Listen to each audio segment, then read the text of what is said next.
All right. Today we are going to cover 3.3.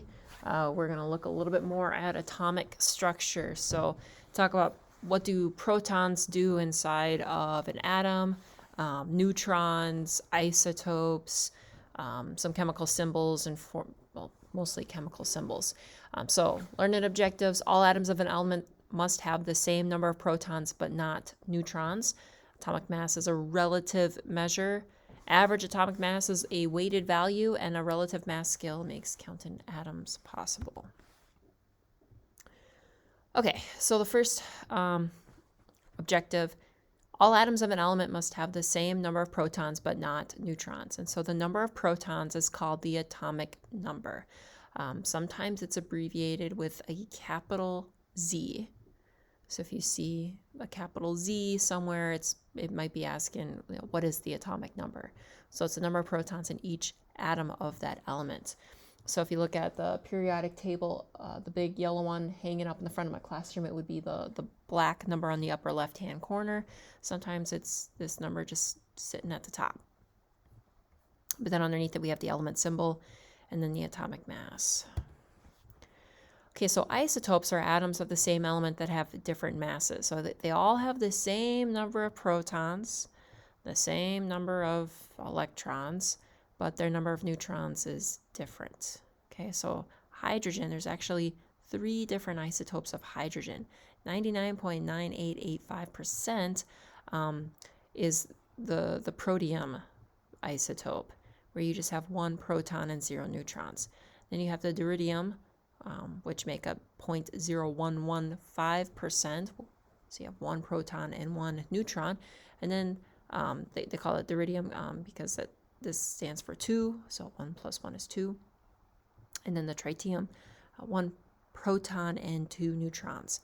So 1 plus 2 is 3, tri-3. So you can see that these are 3 different isotopes of the same element. They all have the same number of protons, but the number of neutrons is different. So carbon, there's a couple different isotopes of carbon, carbon-12, carbon-13, carbon-14, but really the only thing that's different is their mass number, and I'll talk about what the mass number is here shortly. Okay, so here's carbon with its 3 isotopes. Carbon-12, carbon-13, carbon-14. There's Z, that's my atomic number, the number of protons. And then the mass number is on top. And what is the mass number? That's protons plus neutrons. So this is supposed to represent the nucleus of a carbon atom.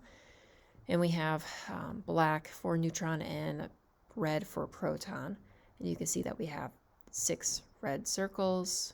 Okay, 6 protons, that's carbon. 6 neutrons, 6 plus 6 is 12. Over here we have 6 protons. But now we add a neutron, and we have 7 neutrons, so 6 plus 7 is 13. And then for this carbon-14, 6 protons in red, and then 8 neutrons in black for carbon-14. So the mass number, which is symbolized by the capital letter A, is the total number of protons and neutrons that make up the nucleus of an isotope. There's a couple different ways that you can represent it. So hydrogen-3, okay, that means that that's the mass number. So hydrogen, all hydrogen atoms have 1 protons. How many neutrons does hydrogen-3 have? It would be 2, because you go 3 minus 1, and you're left with 2 neutrons. Here we have uranium. This is the atomic number, okay, the number of protons. And then up here is our mass number of protons plus neutrons. So how many neutrons would we have for uranium? We just subtract these 2. So 5 minus 2 is 3. And then this is, 163. I really hope I did my math right there. It's way past my bedtime. Okay, so this is the hyphen notation, and this is the nuclear symbol notation. So let's do some practice problems here. Here I have helium, okay? The number on top is the mass number. That's protons plus neutrons. And then my atomic number sits at the bottom. And then my element symbol. So how many protons does helium have? You'd say 2. I wonder if this is one of these clicky things. Nope. Okay, so I'm going to write it in. Okay, 2 protons. How many neutrons does it have? 4 minus 2 is 2. How many electrons? Well, electrons should be the same number as protons because they're neutral when you look at them on the periodic table. So 2. Here we have got titanium. So how many protons? You look at the atomic number, 22. How many neutrons? 48 minus 22 is 26. How many electrons? Well, should be the same as protons, 22. Lithium, how many protons? We look at the atomic number, that's 3. How many neutrons? 7 minus 3, right, 4. How many electrons? They should be the same as your protons. All right, now we got some missing information and we can fill in the pieces here. So, how many protons? 53.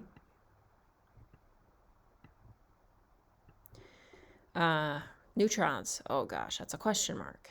So what do I do? Well, you're going to look at the periodic table, okay? So looking at the periodic table, I'm going to find iodine. It's atomic number 53. And I read on my periodic table 126.9. Okay, now the thing about this is that you can't have any decimals. So let's round 126 to 127. Okay, so if you ever come across that, just round up and I'll take whatever you round up to. So 127 minus 53, right, 74. So 74. How many electrons? Same as number of protons, that's 53. All right, iron. How many protons? Well, they don't give that to us, but I can look on the periodic table and see that the atomic number of iron, it's in the middle of the transition metals, is 26. Neutrons, this is our mass number, so we're going to do some math here. 30 neutrons. How many electrons? It should be the same as protons. Oh, mystery element. Not really. How many protons? Okay, so I look at the atomic number, 16. How many neutrons? So subtract. 32 minus 16 is 16. And then how many electrons? 16. And then what's the element? I look at the periodic table and see that the atomic number 16 is sulfur. Okay, the lights in my classroom just went off, so I'm going to make a really loud noise here. Okay, clap on. Okay, how many protons, electrons, and neutrons make up an atom of bromine 80? So here's that hyphenated part here. This means the mass number of bromine is 80. So I could do this a couple different ways, but I'm going to look at the periodic table. So now I got to close the door of my periodic table here.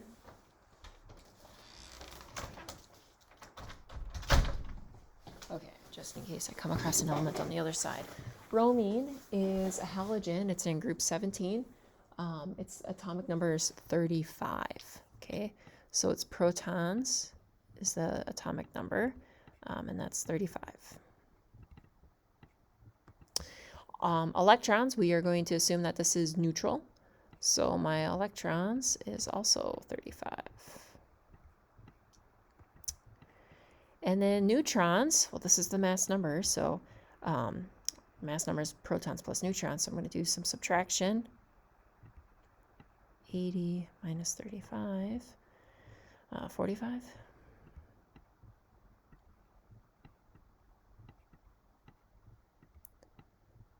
And write the nuclear symbol for chromium 50. Okay, so the nuclear symbol, it means we're going to use the chemical symbol for chromium.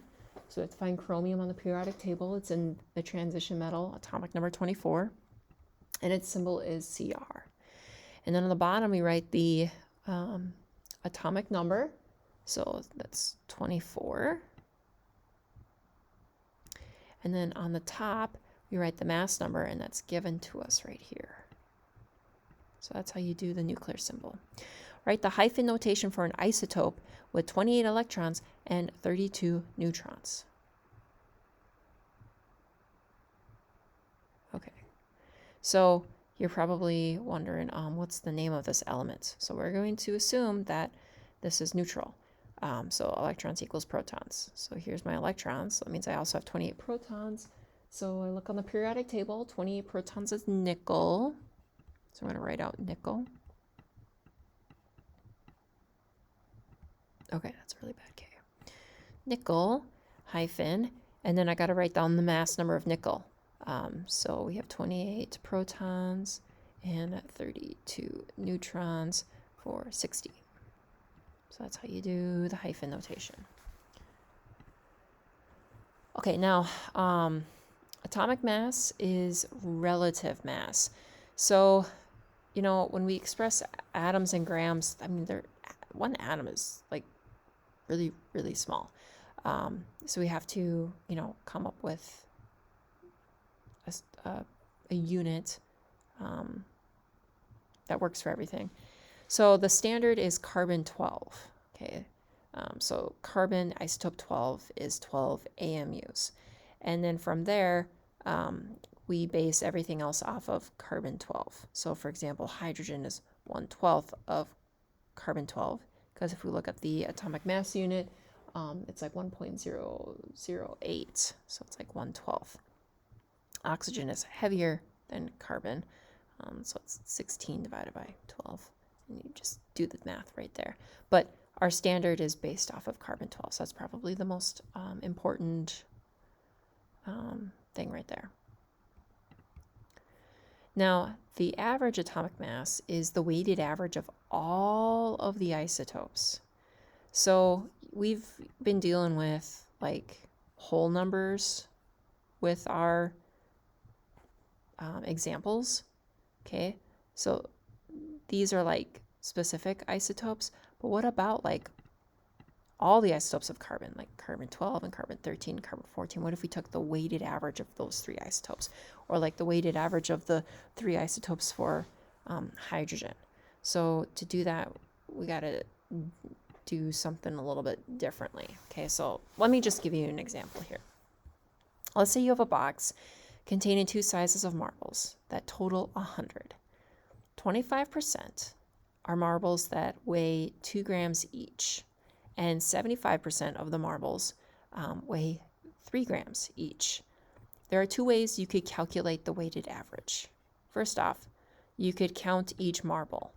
Okay, 25% is 25 marbles, and then 25% are 2 grams each, so 25 marbles times 2 grams equals 50 grams. And then I do it for the other size marble. 75 marbles times 3 grams equals 225 grams. And then I would add these two together.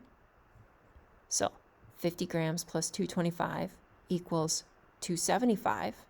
But then I have to take it divided by 100 marbles, because that's how many marbles were in the box for the weighted average. And then I would get 2.75. So that's one way you could solve it. The other way, which I think is a lot easier, okay, is that you multiply the mass of each marble by the decimal percentage, and then you just add them together. So 25% of the marbles is 0.25 as decimal, and I just take that times the mass of that marble, and then 75 is 0.75 times 3 equals 2.75. So let's do some with an actual element. Calculating the average atomic, so the keyword here is average atomic mass.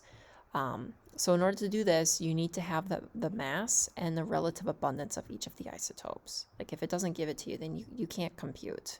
You're missing something. So copper. Copper 63 occurs naturally at 69.15%.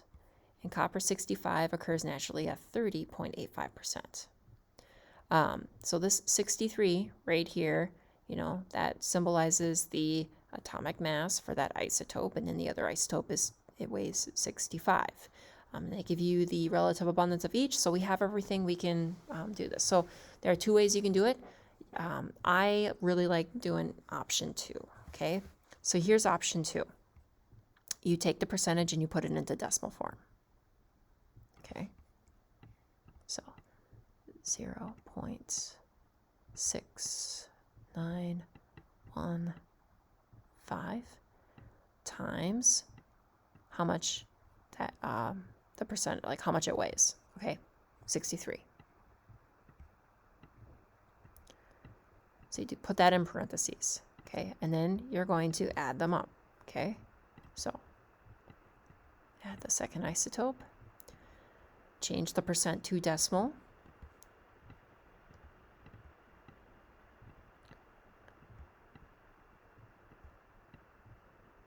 .3085 times 65.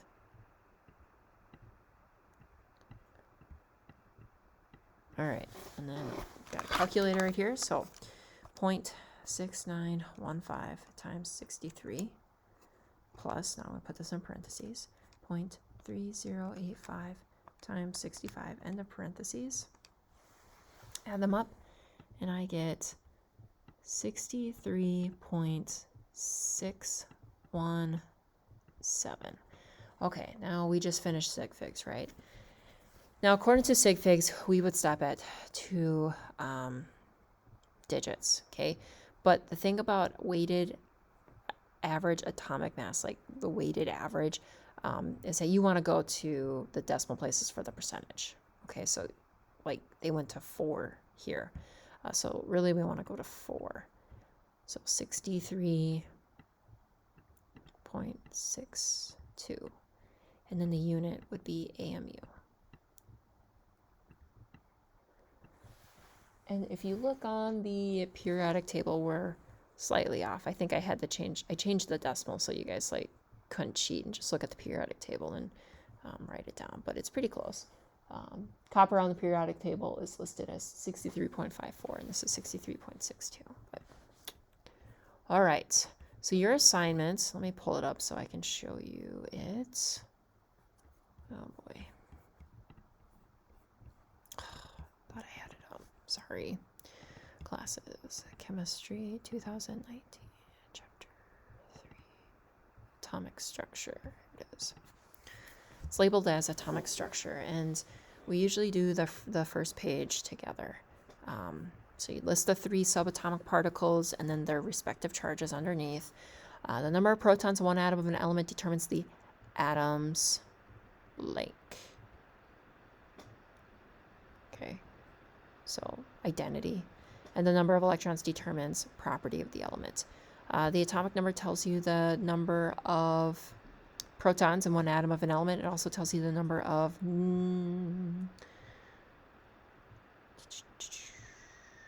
electrons in a neutral atom of that element. The atomic number gives the identity of an element as well as its location on the periodic table. No 2 different elements will have the same atomic number. The blank of an element is the average mass of the natural occurred, taking into account the abundance of each isotope. The blank of an element. Atomic. Weighted atomic. Average atomic mass. Wow. The AMU.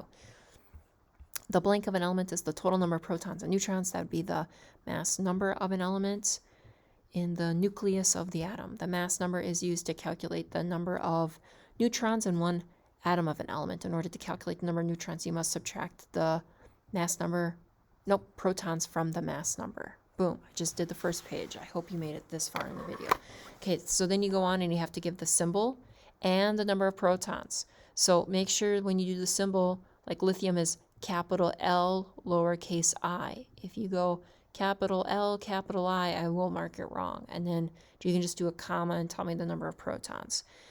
Give the symbol and the number of electrons in the neutral atom, same thing. So you just make sure you write the chemical symbol. The number of electrons, you just assume that all of these are neutral, so really it's the proton number. Over here, asks for the symbol and the number of neutrons. So to get the mass number of these, look at the periodic table and just round to the nearest whole number and then do the math. So so for example, barium over there in group 2. Oh God, I don't got my glasses. Hold on. It's 137.3. So to round, I would just stay at 137. So then 137 minus 56 would be my answer for the number of neutrons. Okay. Over here, you have to name the elements, and they just give you clues. Okay. Over here, you just write yes or no. Down here is using, A and Z, so the mass number and the atomic number. And you tell me the number of protons, the number of electrons, number of neutrons, the isotopic symbol, which is this. Z, that's the atomic number. So this column, and this column should be the same. So yeah, so don't forget the name and the symbol. Same thing here and here. This back page is the weighted the average atomic mass. Wow, I don't know why I struggle with that phrase. So here is, they give you an example in case you forgot how to do it. You also should have one in your notes with the marbles. But you have to do 3 of them right here. So there's the copper one. I think nope, they give you different percentages. So this should work out to what, it says on the periodic table. But yes, that's what you are working on. This is due tomorrow. If you have questions, bring them. I hope to be back in class.